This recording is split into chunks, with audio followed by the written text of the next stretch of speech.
right. Let's start with circular breathing. And you guys all have been working on abdominal breath, breathing below the ribs, basically, right? And so circular breath is twofold. The idea is to balance the inhale and the exhale so that they're equal to each other. And you're working to eliminate any holding of the breath. Okay? And we're not trying to force a big breath. We're not trying to make something happen. We want to become present to the breath that we have. If it's shallow and tight right now, notice it and work to lengthen it gently. You're not trying to force something to happen. Okay, so just kind of sitting in your chair a little bit, I want to draw your attention to your breath. And just kind of settle in. And notice the properties of your breath. Notice the inhale first.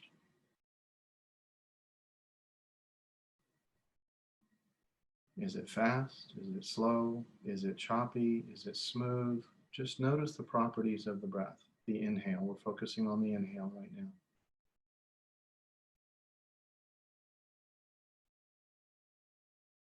And after you've focused on the inhale for a few breaths, begin to notice the exhale. And what are the properties of the exhale?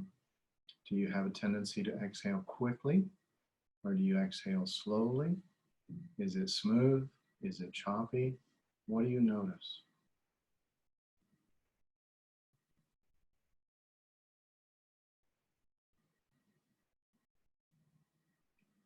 Now look at the space between the inhale and the exhale and the exhale and the inhale. So on the inhale, you're listening for the top of the inhale, and as soon as you're done with the inhale, you immediately begin the exhale. And then as you're listening to the end of your exhale, as soon as that last molecule leaves, begin your inhale and repeat the cycle. Just very slowly, listening for that breath to end and immediately picking up the next cycle. And we'll do this for just a couple of minutes. I'm going to get my timer.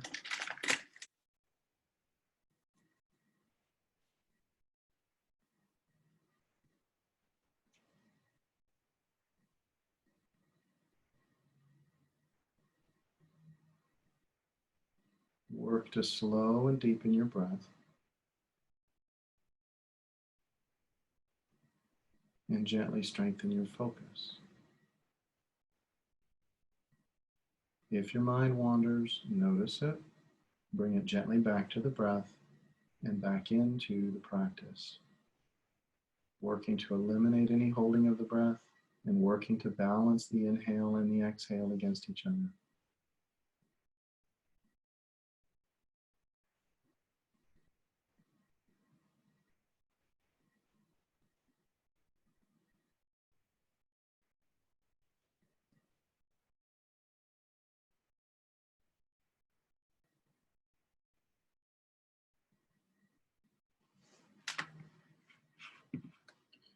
Let's go. One more breath.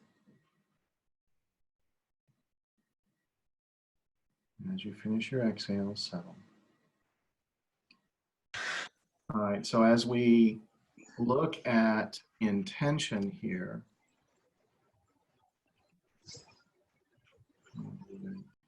yeah, this technology is challenging. Oh, Kat's in the meeting now. That's great. Okay, so the first part, the circular breath that we worked on, hi Kat, the circular breath that we worked on, we didn't have an intention with it. And so what I want to do at this point is connect with an intention. And because if you think about with Qigong, Qigong is breath, movement, and intention. Now we've only worked on the breath. So we're going to bring the movement in, and then we're going to bring the intention in as well. So in this particular practice, you could do this seated or standing. I'm going to do it seated at the moment, but you're going to imagine that you have, one way that I visualize this, I create this intention, is a water wheel. Remember the old sawmills that had the water wheel? So as long as the river's flowing smoothly, that sawmill wheel is turning, right? And it would power things in the building. And so the idea here is to imagine that your breath is the river and the wheel is turning because of the smoothness and the flow of the breath. So the inhale will bring the wheel up halfway, and then the exhale will allow it to transition to the other half. And we're going to use movement with this as just a simple practice here, just to create a connection, and then that visualization adds to it as well. So if your hands are, sit, let me kind of scoot back a little bit. Your hands are down low. On the inhale, you're going to draw your hands in, lengthen your spine, and you're listening for the end of the inhale. On the exhale, you're going to relax your spine a little bit and allow the hands to gently drift forward and down. So you're creating a wheel here in front of you. Okay?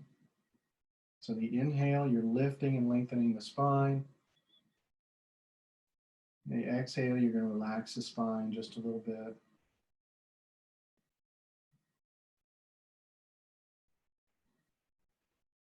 And again, your wheel is your wheel. It's connected to your breath. So if you have a shallower breath or maybe a faster breath, your wheel is going to be maybe a little smaller and turning a little faster. It's completely up to you, but allow your breath to guide the movement. The inhale draws you up and in towards the body, and the exhale expresses gently out and down.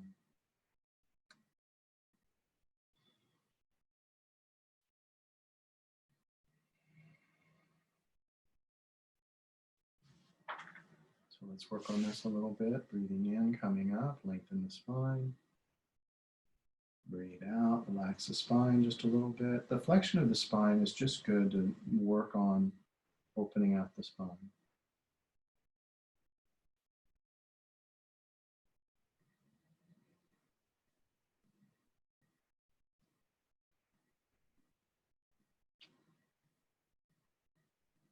The connection with the hands helps you to kind of see if your breath is balanced in and out.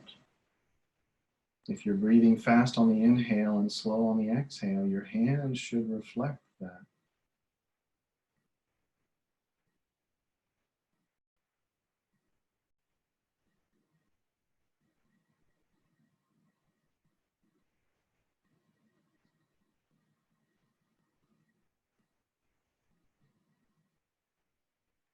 And ideally, you're working to slow and deepen your breath as your focus strengthens and your connection to the movement strengthens.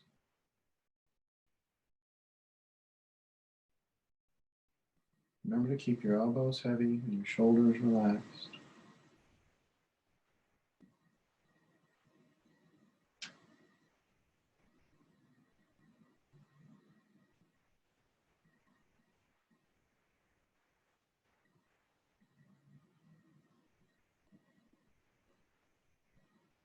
And finish your exhale gently and settle.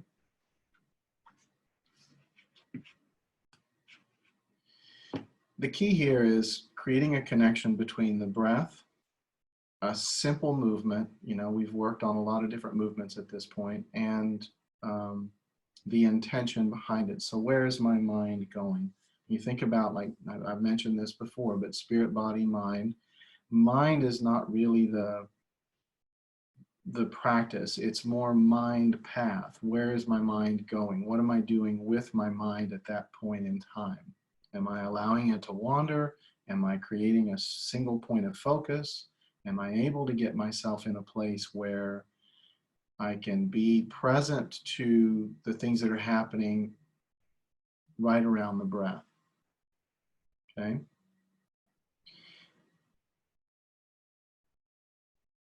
I'm going to jump to the whiteboard here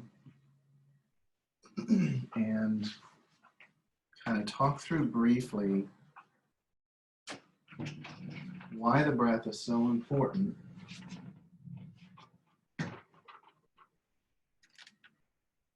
to our mental, emotional well-being.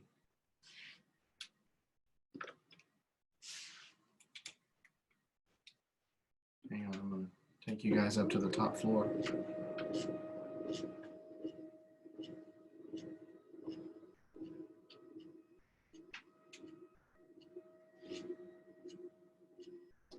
Could have never been a movie star. I'm too hammy. All right.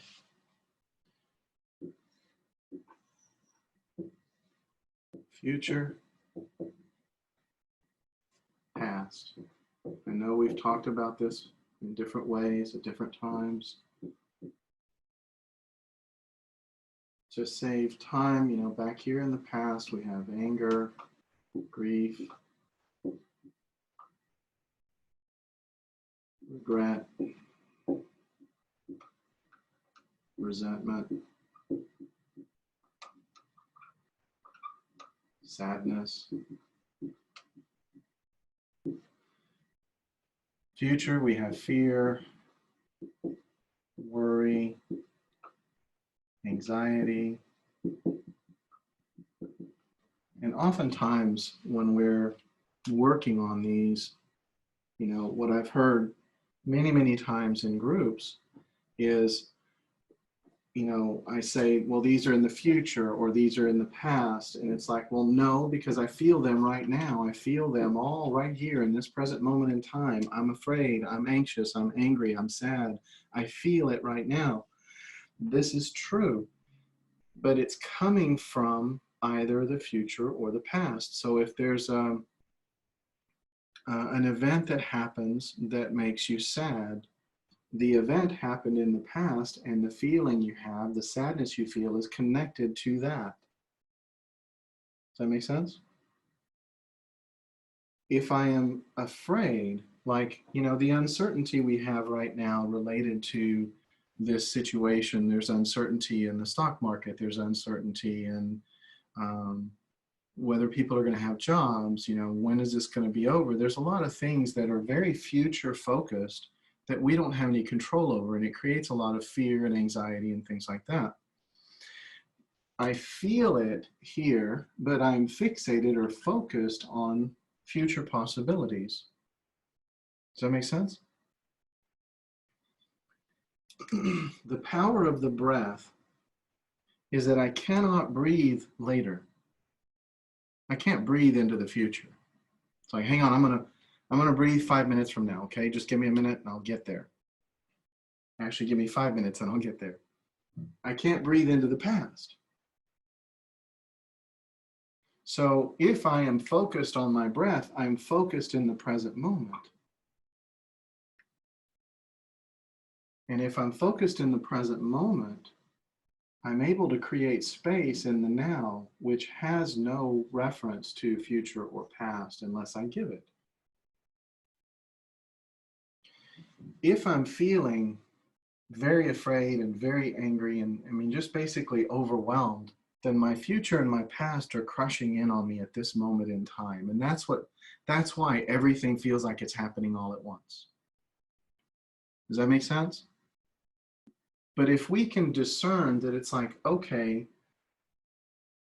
I'm afraid that the building's going to catch on fire.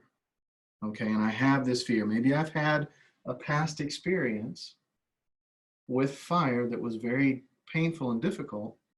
And now I have this projection of what, you know, what a fire, I have this experience from the past, but I have this projection of what a fire would do and the fear of being able to get out, right? So I have the pressure of the past coming in of my experience with fire, and I have the pressure of the future coming in of my fear of what it, you know, what it can do, the damage that it can do, right? Does that make sense? And I'm feeling overwhelmed here in this moment in time. But my mind is dragging something from the past and projecting something into the future and bringing it into my present moment. Right? There's a lot of terms for this kind of thing, you know, as far as like labeling it or whatnot, like future focused or, you know, awfulizing. I call it awfulizing. I don't even know if that's a word, but it's a word I use. Catastrophizing. it's not that that's right or wrong. Honestly, what happens is if I have an event in the past, like we'll just continue with this fire example, if I have an event in the past that was very traumatic for me, very difficult for me, and it keeps trying to remind me, and it keeps me, you know, it's like every time I see a flame, I get triggered, so to speak. If it keeps reminding me like that, then I haven't resolved it. I haven't come to a place of peace with that trauma, that difficulty. So that the triggers that happen as a result of it are, to me, a trigger is a flashlight that says, hey, go take a look over here because we're not quite done with this yet. Do you guys follow? Okay. Richard has a question. So when I feel this pressure coming in from the past or from the future or both, and I'm feeling that overwhelm, getting run over by my thoughts and feelings, connecting to the breath, because it is happening in this moment in time, gives me the opportunity to strengthen this moment, which then gives me the opportunity to start to nudge these thoughts and feelings away from this moment in time. I can say, okay, I need to strengthen mine now so that I can gain perspective on that future and past that I'm having trouble with. You know, I'm in groups that I've worked with in doing these practices, you know, it's 10,000 hours worth of groups by now. I've heard lots of different ways that this manifests, but it's like, okay, everything's piled on me and I'm focused on the now. But as I strengthen the now, I can start to see that that is future or past. I want to start to discern, where is my mind going? If I don't learn from that, if I don't start to discern that, okay, well, I've had, you know, I'll say, if somebody's struggling like this, I'll say, okay, is it future or is it past? And most of the time I'll hear both. Yes, is the typical answer. Yes, it's future and past. It's everything all at once. Yes, okay. So we're compressed into this space. But, and I do recognize that we can oscillate back and forth, back and forth. So using that fire example for as a talking point, my mind gets triggered into, you know, the threat of a fire, and boom, it goes to a future. What if it happens now? And then boom, it goes to the past of the pain and the suffering and the hurt and maybe the loss, right? So I understand the oscillation back and forth, right?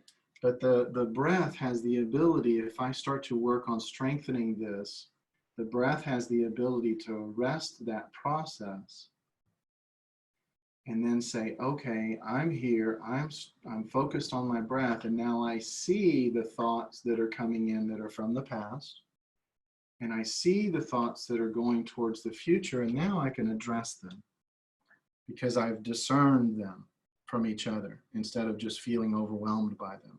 Does that make sense? I'm not saying this is easy. I'm not saying it's easy. It's challenging.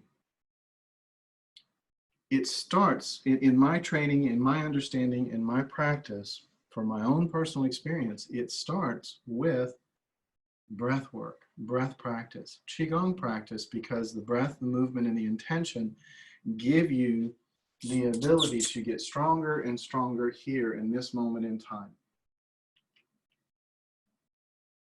You guys know that I teach in 2-minute windows typically. When we do these breath practices, we do them in 2-minute windows, right? You also know, and here I go, that the mental, emotional, physical, each can be the primary contributor to my overwhelm. Now, we've been talking about mental, where my mind is projecting into a future, or my mind is projecting back into the past.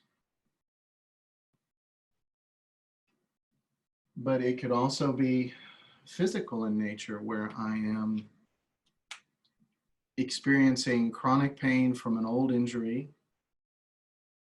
And so I have this injury back here, a physical injury that is impacting me in this moment in time because I feel the pain in my body. But if I'm going back into regret or anger, maybe it was somebody else's fault. Maybe it was a car accident that jacked up my neck, and now I have neck pain every day. So now I have the physical reminders that are, yes, they're in the present moment in time, but my emotions, my mind and my emotions are going back into a past, regret, anger, resentment, something like that, right? Could also be going to sadness if there was an accident and there was a loss of life or something along those lines. It can also, that physical pain can also project into a future of, man, if my neck hurts this bad at 55 years old, what is it going to feel like when I'm 70 or when I'm 80? Am I even going to have any mobility left? Am I going to have surgeries or fusions? My mind can go into these places and create fear and that kind of thing, right? So mental, emotional, or physical can be the driver behind this overwhelm that we experience. You're in the best position, in the unique position really, to be able to start to discern which is which. Chicken or the egg? Is my mind taking the lead and driving me in one direction or the other? Is it my physical body that's doing it? Is it my emotional centers that are doing it? Which one? Right? And so as I start to create understanding,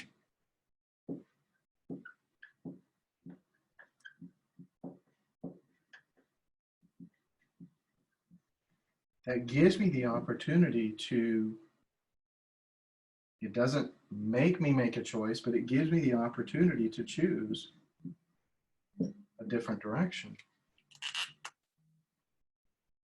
So if I have some trauma, going back to the fire example, if I have trauma related to the fire, I can, now that I see it more clearly, I can go in and I can resolve that. That takes the fuel out from underneath it so that I'm not as surged by emotion when I'm experiencing that thought or that trigger, right? That'll also take some of the emotion of possibilities into the future. And then I can mitigate by having good fire extinguishers and smoke alarms and CO2 detectors, and making sure, that I am well versed, think about fear and wisdom, well versed in knowledge and about fire safety. And I train my family about fire safety, and I bring that home so that we're all on board with it. Now I have done what I can to mitigate a future possibility. I've created wisdom where there was fear. Does that make sense? Okay. So whatever breath practice we do gives us the opportunity to strengthen this moment in time. Right here. As we strengthen this and we get more and more present here, the future and the past take their rightful place. And they stop trying to invade this moment in time. Okay?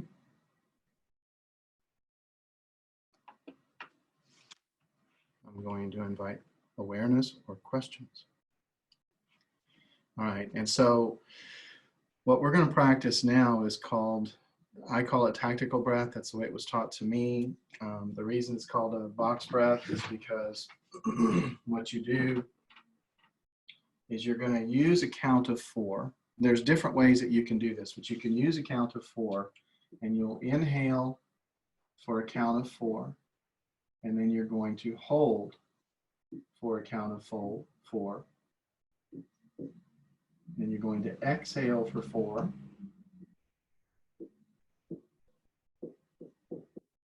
You're going to hold for 4. Okay? This is different than the circular breath. Circular breath had us not holding the breath at all, right? We're listening for the end of the inhale and immediately going to the exhale. Again, these are just training techniques to get the breath working for you. The more you learn to work with and control your breath in different ways, the stronger your ability to stay in the present moment will be. So we're going to start together. I'm going to count for a few, and then I'm going to let you guys run with it for, my analog timer here of 2 minutes. All right, so settle in and take a deep inhale and then release to an exhale. And then we'll start together. Inhale, 1, 2, 3, 4. Hold, 1, 2, 3, 4. Exhale, 1, 2, 3, 4.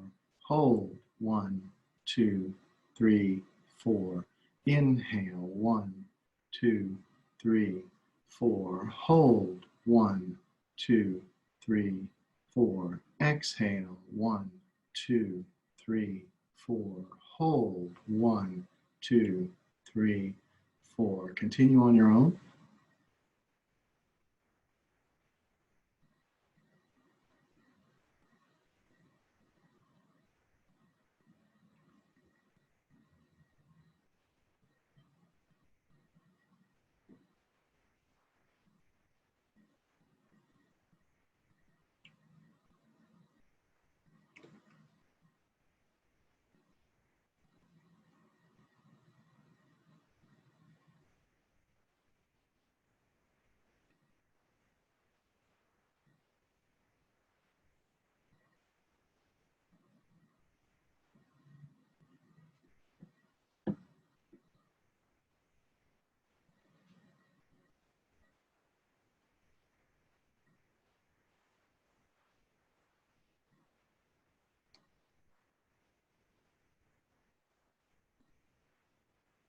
Finish the cycle you're on.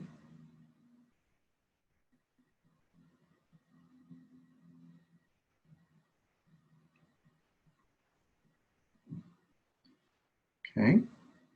Now, there is an app that I'm going to share with you after the session. That is a metronome app that I found.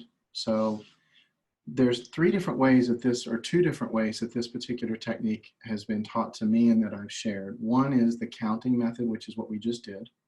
And ideally what you would want to do is, as you get comfortable with the 4 count and you start to work on slowing and deepening your breath, you would increase the count all the way around.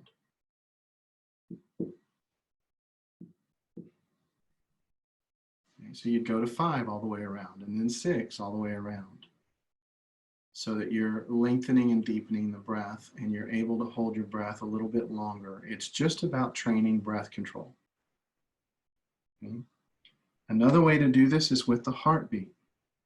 So if you've got a gentle, regular heartbeat and you want to do this as a relaxation, engaging the body as well as the mind, the count would come from your heartbeat. So as you, for example, if you're doing it laying down, you would lay down and start to relax to the point where you could feel your heartbeat, or you could put your hand on your chest or on your neck, wherever, on the wrist, to start to feel the pulse. And then you would use the pulse of the beat of the heart to count the cycles. Recently, I started, well, not recently, I've been working with a person that has a particular condition that causes her heart to race. Okay, so I had to get creative because it didn't work for her. As soon as she would start holding her breath, her heart would elevate, so it would pick up the pace. And I wanted, my goal with her is to learn how to regulate her heartbeat. And so this was important for me to figure out a way to get this done. What I came up with, there's metronome apps There's free metronome apps. And what I did was come up with a way that I'm going to play this for you just real quick to hear it.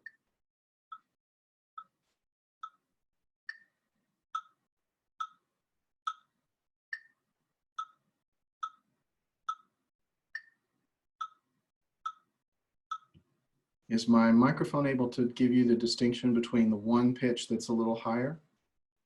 Okay, so that's the start. So it'd be 1, 2, 3, 4. My musicians in here are going to be like, yeah, I got this. Right now it's set at 70 beats per minute.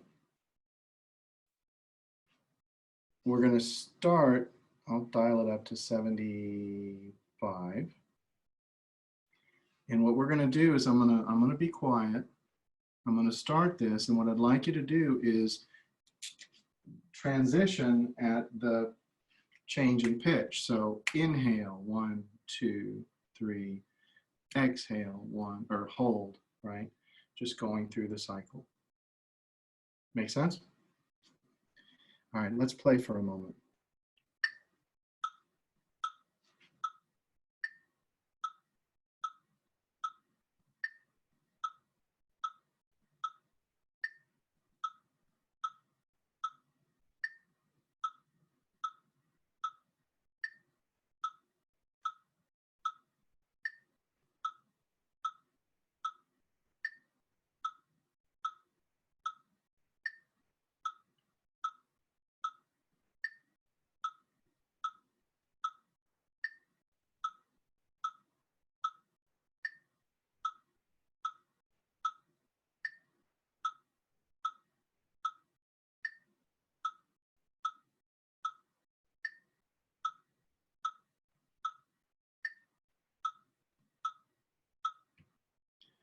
Okay, relax for a second. So the goal here is to get the breath to fit within the metronome count. Did anybody have any trouble with that? No? Kat, you did a little bit?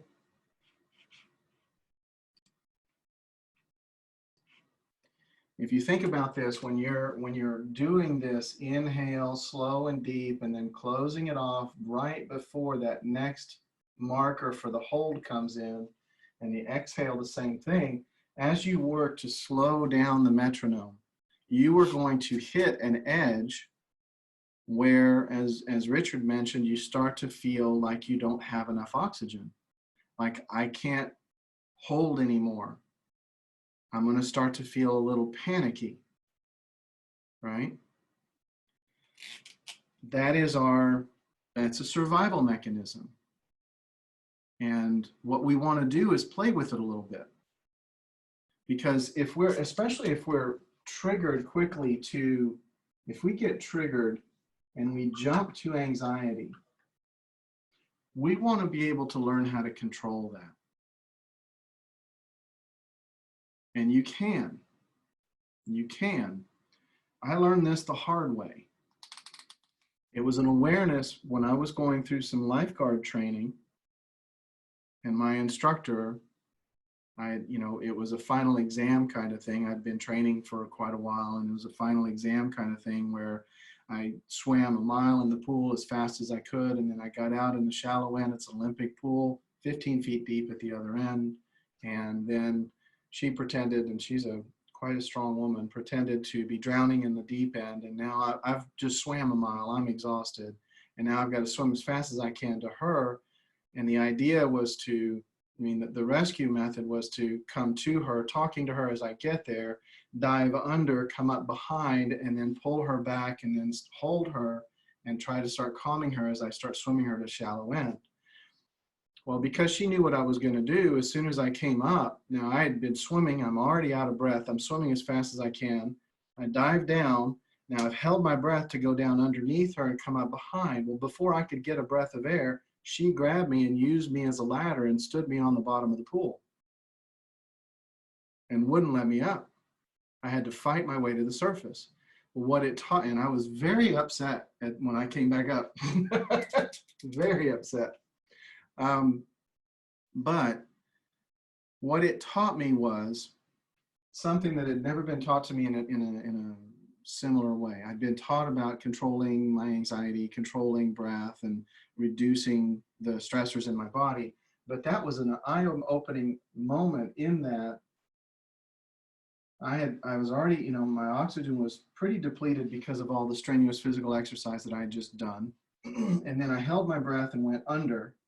And then as I was coming up, she trapped me and pushed me back down. So here, my panic mode was already on and I was fighting. I had a lot of oxygen still in my body for the fight. So what that told me was that how do I want to draw this? I'm thinking. So let's say this is a scale here, and completely depleted of oxygen is here. Can you guys see that? There's no more oxygen in my body if I hit this line. Okay. My trigger mechanism for panic will be down here because I want access to all of this oxygen for the fight, for the survival. Does that make sense? So my panic trigger point is much lower than it actually has to be in just day-to-day operation. And so what I want to be able to do in controlled environments, I want to be able to train myself, and this is one way to do this. This metronome breath is a very nice way to do this, is I want to be able to, when I go into the holding, I'm holding down here, like when I'm coming up and I'm holding here, I'm holding and I want to notice, basically I want to lengthen the metronome, slow it down enough to where I start to come up against that panic point. Right? And I want to get comfortable there. I want to practice that enough to where that feels safe. Once that happens, then you'll notice that it's bumped up a little bit. And you'll be able to bring the metronome down a little more, slowing it down. Because you're in a controlled environment. And so the idea will be to slow and deepen your breath and move your trigger point, your panic point up. Now, the results will be different for each of you for different reasons, but that's your challenge for this week and beyond, ideally, is to use this metronome app, and like I said, I'll send it to you guys, but use this metronome app to find your panic point. How long can I hold my breath using the metronome? So it could be 50 beats per minute. It could be 40. Right? Whatever it is for you, play with it. Find that panic point. And don't, stress yourself out over it. You're just looking for the edge. Because if you can find that edge, and then we work to get comfortable at that edge, and then that becomes easy, you'll find that the edge has moved up a little bit. And that's what we're trying to do. We find that edge, and then we start working to control it. As you start to understand that you can gain control over that panic button, things will change. A lot of things will change. And it'll lead into the discussion we're going to have next week about triggers.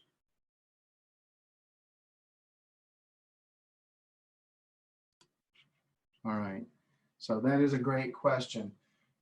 If you adjust your panic point up, does that then, from that point forward, kind of reset your, oh, that's nice. Does that then reset your brain to not have enough oxygen if you were actually in a fight situation? Did I understand that right? Okay, so here's what happens. If you think about the brain, we've got this primal mode here. We've got the executive function up here. Typically, the primal mode, the mammalian amygdala, hippocampus, that area down in the brain, that old primal brain, that survival mechanism brain, is what normally controls this panic point. Okay, this is As I've mentioned before, this part of the brain, this old part of the brain that has direct access to the nervous system, triggers 3.7 times faster than our cognitive reasoning brain. It knows what to do and it's going to do it. So, short answer, we're not working to override this and reprogram it. I don't know that that's possible. We're working to control it under controlled circumstances. So if I'm in my living room and I'm starting to feel anxious, I want to be able to de-escalate that because there's nothing to be anxious about, right? I want to learn how to de-escalate my nervous system. This is the same kind of thing that happens to emergency responders. You know, when I held a kid's skull closed, my heartbeat didn't change. You know, he's bleeding all over the place and his dad's screaming in my face, but it's like my heartbeat didn't change. I'm like, okay, kid's good. You need to calm down, Dad, or I'm going to send you away.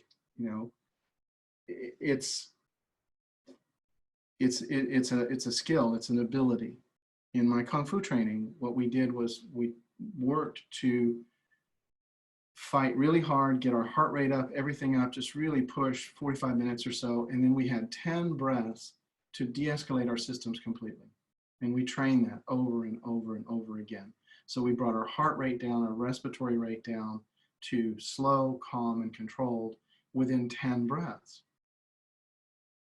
It took a while, it took training, but what we were doing is using the executive function to actively de-escalate this system. We want to have that pathway that allows us to actively control this under the right circumstances. But I assure you, because of this rapid response, the primal mechanism will not get overridden. But it is a great question. So in relation to that question, the panic point, if I'm already feeling anxious, that panic point is going to be very quick to get to, right? We're going to have cycles and such, but if I'm holding and I'm starting to reach that threshold, I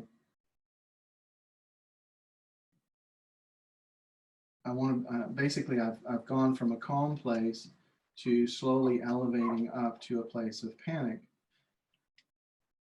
If we're quick to get triggered and panic in our day-to-day, if we start to feel overwhelmed in some way, likely we're riding higher up on the chain here. Instead of being in a calm place or at total freak out, we're somewhere maybe in the 80% range. And that's where we are. And so then any little thing comes in and boom, we're over the top. And so we want to be able to play with this so that we can start to recognize that and work on de-escalation, right? That's what we're looking to do, is to use the breath as that anchor point of this moment in time and start to de-escalate the systems in the body through active regulatory control, self-regulation, okay?